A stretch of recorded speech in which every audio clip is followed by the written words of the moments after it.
Hello and welcome back to Outside Views. Today we take another deep dive into the undeniable reality that Brexit has not worked.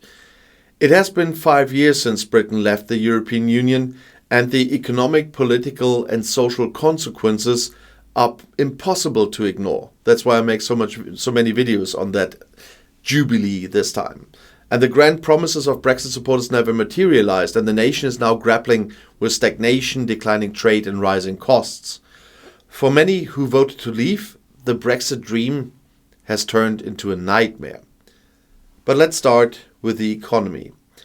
Brexit was supposed to bring prosperity, but instead it has left Britain poorer.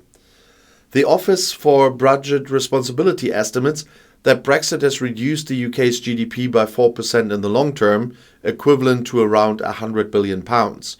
And this decline is not just an abstract number, it affects real people, real businesses and real livelihoods. Investment in Britain has plummeted, trade has suffered and businesses are struggling under the weight of Brexit-induced bureaucracy.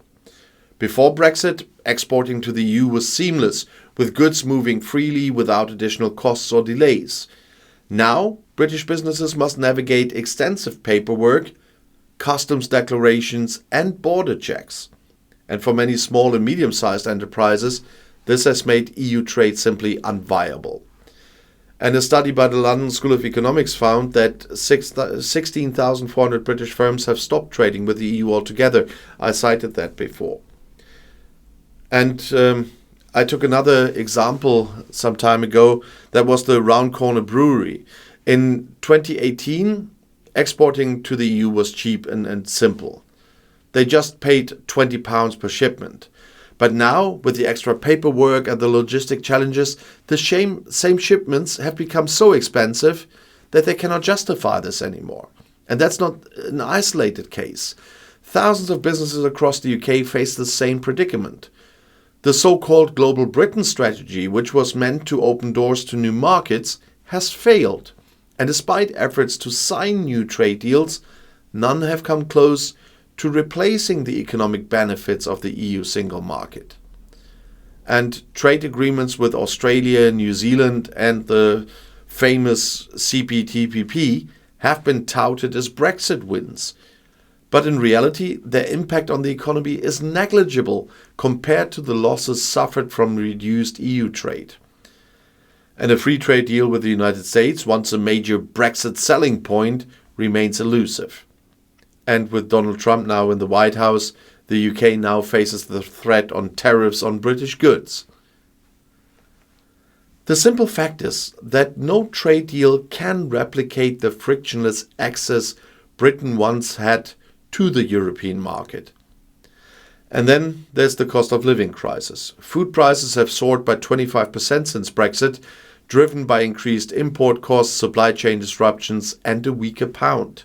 And supermarkets have struggled with shortages of fresh produce, and British consumers are paying the price at the checkout now. Brexit has compounded inflationary pressures, making everyday essentials more expensive.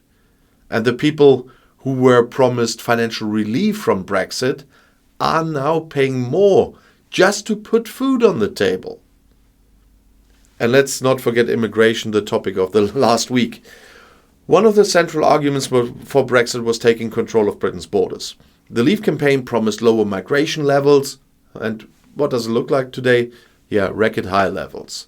In 23 alone, net migration reached 906,000, and that's far higher than pre-Brexit levels. And the reason? Brexit ended free movement from the EU, but Britain still needs workers. And instead of Europeans, businesses now rely on migration from India, Nigeria and the Philippines to fill critical labor shortages. And sectors like healthcare, agriculture and hospitality, which once depended on EU workers, are now struggling to recruit. And this has led to staffing crises in the NHS, with hospitals and care homes unable to find enough nurses and doctors. And despite all the rhetoric about sovereignty and control, Britain's immigration system is now more complex, more expensive, and more inefficient than before. The political landscape has also been shaken by Brexit. The Brexit debate shattered traditional party lines and fueled the rise of right-wing populism. Nigel Farage's Reform UK is now gaining traction, capitalizing on voter frustration. Many Brexit supporters feel betrayed, believing that leaving the EU did not bring the benefits they were promised. And meanwhile, the Labour government under Keir Starmer is walking a tightrope. Starmer has acknowledged that Brexit has failed, but remains unwilling to discuss joining the EU again. Instead, he focuses on improving relations with Brussels while avoiding the toxic debate over re-entry.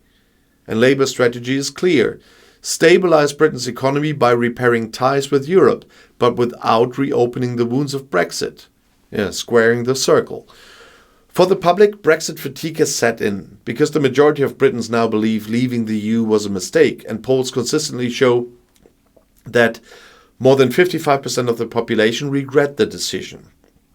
And yet, despite this shift in public opinion, there is no political momentum for joining the EU again.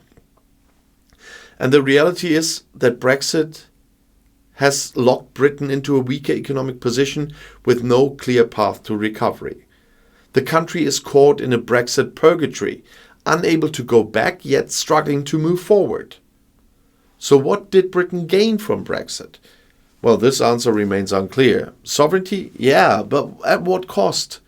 The economy is weaker, trade has shrunk, businesses are struggling, and living costs are rising.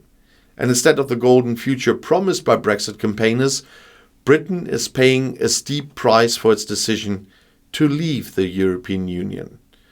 And while politicians refuse to talk about rejoining, the long-term consequences of Brexit continue to unfold. But the question is, how long can Britain afford to ignore reality?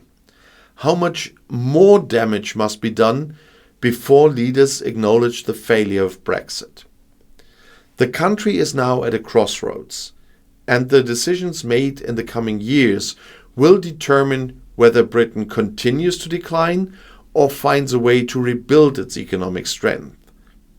But one thing is certain: Brexit has not worked, and it is time for Britain to face that truth.